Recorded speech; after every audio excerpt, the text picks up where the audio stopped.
Good afternoon. I am Mallence, and I come from the richest country in the world. It is located in the richest continent in the world, in the west of the richest continent. My country is called Sierra Leone. On the surface, we are blessed with infinite beauty and abundance of flora and fauna,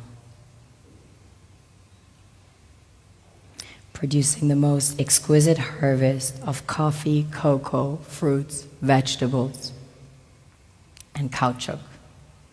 You name it, we've got it. We also have diverse wildlife and vast marine resources, and waterfalls and rivers. On a deeper level, we are blessed with the real treasures the kings and queens of this world desire.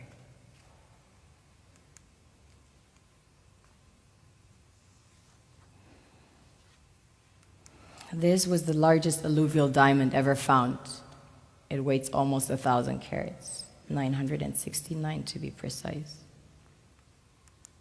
This beauty was found by an old lady in her backyard about 2 years ago, 125 carats. Some people mine gold in their backyards. That's quite common. Besides gold and diamonds, we have about 20 precious minerals that have been discovered as of today. We recently started extracting huge petroleum reserves that have been discovered. We have platinum, ilmenite to make titanium, rutile to coat jets, iron ore, the largest iron ore deposits in Africa, the third largest in the world. Tantalite, also known as coltan, used in your mobile phones and computers. Bauxite for aluminum production. Zinc, chrome ore, copper, coal, phosphates, potassium, salt, lead, granite, asbestos, nickel, zircon. Furthermore, we have exquisite timber like mahogany, antique. And we have the most beautiful stems in the world. Of course, the West needs Africa's resources most desperately to power airplanes, cell phones, computers, and engines. And the gold and diamonds, of course, a status symbol to determine their powers by their core and to give value to their currencies.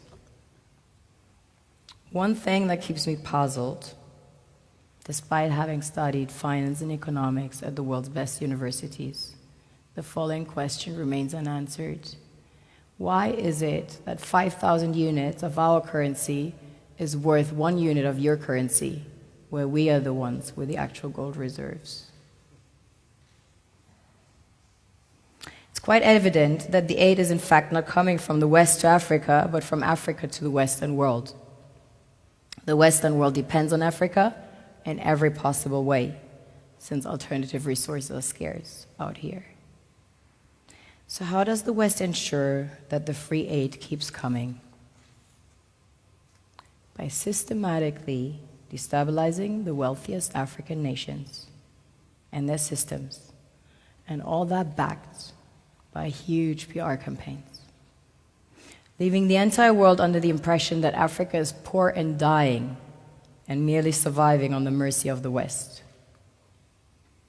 Well done, Oxfam, UNICEF, Red Cross, Life Aid, and all the other organizations that continuously run multi-million-dollar advertisement campaigns depicting charity porn to sustain that image of Africa globally. Ad campaigns paid for by innocent people under the impression to help with their donations. While one hand gives under the flashing lights of cameras, the other takes in the shadows. We all know the dollar is worthless, while the euro is merely charged with German intellect and technology, and maybe some Italian pasta. How can one expect donations from nations that have so little? It's super sweet of you to come with your colored paper in exchange for our golden diamonds. But instead, you should come empty-handed, filled with integrity and honor. We want to share with you our wealth and invite you to share with us. The perception is that a healthy and thriving Africa would not disperse its resources as freely and cheaply, which is logical. Of course, it would instead sell its resources at world market prices, which in turn would destabilize and weaken Western economies established on the post-colonial free meal system.